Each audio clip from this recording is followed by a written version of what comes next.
कल एक भैया मुझसे कह रहे थे कि मैं आपको देखता हूं सुबह से आप काम करते हैं, थकते नहीं हैं। हम लोग तो इतना करें तो 4 दिन उठे ना। हमने कहा थकावट इसलिए नहीं होती क्योंकि ठाकुर जी का कार्य है, ठाकुर जी शक्ति देते हैं काम करने की, वरना बात सही है। मैं भी कभी कभी सोचता हूं, मैं सवेरे से उठ करके, आप लोग तो कभी, मेरी माँ लेट भी उठती होगी आलस से, चलो आज लेट उठते हैं, आज संडे है। ये दास अनिरुद्ध का कभी संडे नहीं आता। हमें तो रोज 8 बजे, मतलब 8 बजे संतों को भोजन बांटना होता। उसके पहले ना उठकर जाग कर योग भी करना है, भगवान की पूजा भी करना है ना। सवेरे जल्दी जागना पड़ता है। आप लोग तो आलस से कर भी जाए, मुझे भी आलस से कभी कभी आता है, पर मैं उसे हावी नहीं होने देता क्योंकि मैं बंधा हुआ हूं अपने कार्यों। मेरा एक एक मिनट बंधा हुआ है। 2:30 बजे यहाँ कथा स्टार्ट होती है, टीवी घड़ी का 2:30 बजा कि कथा टीवी पर शुरू हो जाएगी, चाहे मैं यहाँ आऊं या ना आऊं, वो चैनल का समय चालू हो जाएगा। क्यों जी, सही है। मुझे तो एक एक मिनट भी मायने रखता है मेरे जीवन में। मैं तो समय का पक्का आदमी हूं। 8 बजे अन्य क्षेत्र में पहुंचना है, सवेरे जल्दी जाकर पूजा करना है, दिन भर काम करने के लिए मुझे एनर्जी चाहिए, उसके लिए योग भी करना है। मैं योग भी करता हूं रोज। योग नहीं करूंगा तो इतनी देर बैठ नहीं पाऊंगा, सर्वाइकल का मरीज हो जाऊंगा, हड्डियां अकड़ जाएंगी बैठे बैठे। जो ज्यादा बैठने का कार्य करता है उसे योग करना चाहिए। मैं सूर्य नमस्कार, शीर्षासन करता हूँ। मुझे बातें याद रखनी पड़ती हैं, इसके लिए मुझे शीर्षासन करनी पड़ती है। मैं शीर्षासन में खड़ा रहता हूँ कुछ देर तक, कुछ मिनटों तक, सिर के बल। क्यों? ताकि शरीर स्वास्थ्य ही हमारा सबसे बड़ा धन है। मैं शीर्षासन में भी ये योग पद्मासन लगा करके कर लेता हूँ। इस प्रकार ये आप देख रहे हैं शीर्षासन, ये दास अनिरुद्ध करता है। तो ये शीर्षासन नित्य की क्रियाएं हैं, नित्य हम योग करते हैं। इतनी व्यस्तता में भी योग करना, प्राणायाम करना, सवेरे से लेकर संतों को भोजन कराना, फिर भोजन करा के अन्य क्षेत्र में आना, अन्य क्षेत्र से गौरी गोपाल जी की रसोई में आप लोग जहां भोजन करते हैं वहां शुरू करना, उसे बांटना। सुबह 8 बजे ये सब सेवाएं होती हैं। फिर बंदरों की सेवा करने जाता हूं।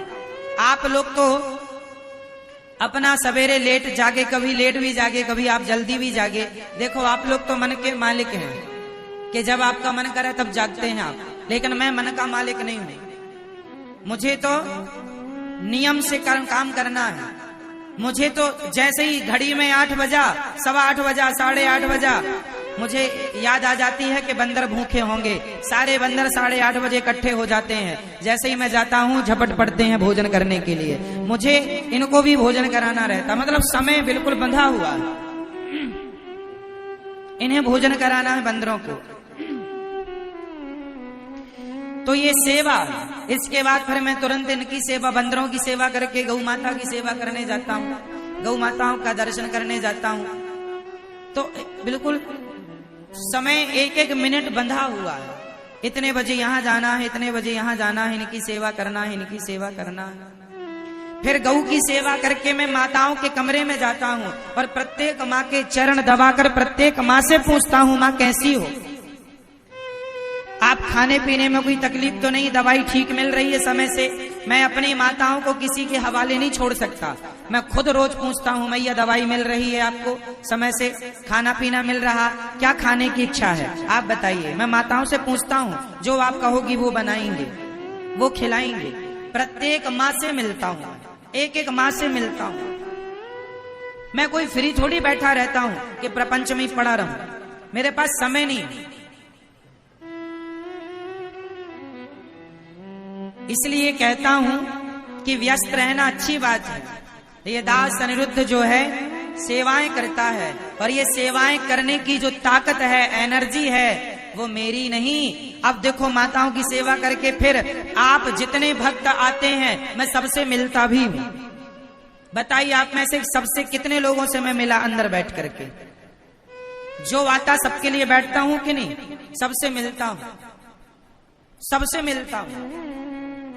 आपको भी प्रसन्न करने की मैं कोशिश करता हूं कि आप भी आए हैं यहाँ श्रद्धा लेकर, तो आप नाराज होकर ना जाए। तो मैं आपको हंसते मुस्कुराते मिलता हूं, है ना। तो मैं आपसे मिलता भी हूं, सेवा भी करता हूं। इसके बाद मैं दिन में कभी सोता नहीं हूं। आप मेरे किसी भी स्टाफ से पूछ सकते हैं, दिन में सोने की फुर्सत ही नहीं। मैं 8 घंटे कभी रात को भी नहीं सोया। कब सोया मुझे याद नहीं। 8 घंटे 6 घंटे सोता हूं मैं रोज। कभी कभी 6 घंटे भी नहीं होता। सोने में 11 बज जाता है। कई बार 10:30 बजे सो जाता हूं, कई बार 11। कई बार काम में ऐसा आता है 11:30 भी बज जाता है।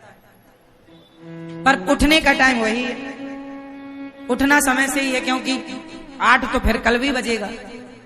कल भी बंदर भूखे होंगे, कल भी गौ माता की सेवा, कल भी चरण दबाना है माताओं के, कल भी आपसे मिलना, फिर वही रोटी। तो ये सेवाएं, ये जिम्मेदारी जो आप लोगों ने दी है, जो बिहारी जी ने दी है, यदि गोविंद ने जिम्मेदारी दी है तो उस जिम्मेदारी को निभाने की ताकत भी उन्होंने दी है, इसलिए दास निभाता है। ताकत वहीं से आ रही है, तो करता हूं। अब पूरा जीवन, पूरा समय शेड्यूल पूरा व्यस्त,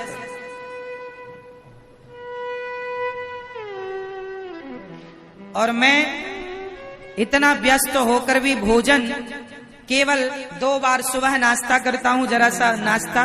इसके बाद लगभग 11 बजे प्रसाद में 1 रोटी या 2 रोटी या फिर चावल जरा सा, इतना लेता हूं। रात्रि को अभी यहां से कथा से जाऊंगा, सीधा 2 गिलास पानी पीऊंगा, कुछ जरा सा प्रसाद ले लूंगा, बस हो गया। इतने में दिन गुजर जाता है। 2 रोटी 4 रोटी मैंने कब खाई मुझे याद नहीं। 4 रोटी कब खाई मुझे याद नहीं। 2 रोटी बहुत होती है। मैं सलादें ज्यादा खा लेता हूँ, फल मतलब ककड़ी ज्यादा, टमाटर ज्यादा, तो इससे पेट भर जाता है। दाल ज्यादा पी लेता हूँ, सब्जी ज्यादा खा लेता हूँ, चावल रोटी कम। ये आपको भी कहता हूँ कि आप भी फॉलो करो इन नियमों को, तो आपका भी स्वास्थ्य अच्छा रहेगा। ये स्वास्थ्यवर्धक बात बता रहा हूं। तो जीवन में व्यस्त रहना बहुत अच्छा है। जो समय बच जाता है फिर मैं पढ़ता हूं, बच्चों को पढ़ा देता हूं कि बेटा ये पढ़ना है, ये पढ़ना है, ये पढ़ना है। गृहस्थ हूं ना, तो गृहस्थ में सारी जिम्मेदारियां होती हैं। आप लोग भी तो गृहस्थ हैं, तो गृहस्थ में कितनी जिम्मेदारियां होती हैं। जो परिवार की जिम्मेदारियां हैं वो तो उठा ही रहा हूं, लेकिन आप मेरे अतिथि हैं, ये भी मेरी जिम्मेदारी है। मैं कोशिश करता हूं सबको प्रसन्न रखूं। अब सबको प्रसन्न रखने में कुछ लोग अप्रसन्न हो जाते हैं, तो मैं सबको प्रसन्न कैसे रखूं ये बताइए। सबको प्रसन्न तो भगवान राम भी कोशिश किए थे, तो तब ही प्रसन्न हो पाए थे। माता सीता से भी कुछ लोग प्रसन्न नहीं थे, तो सबको प्रसन्न कर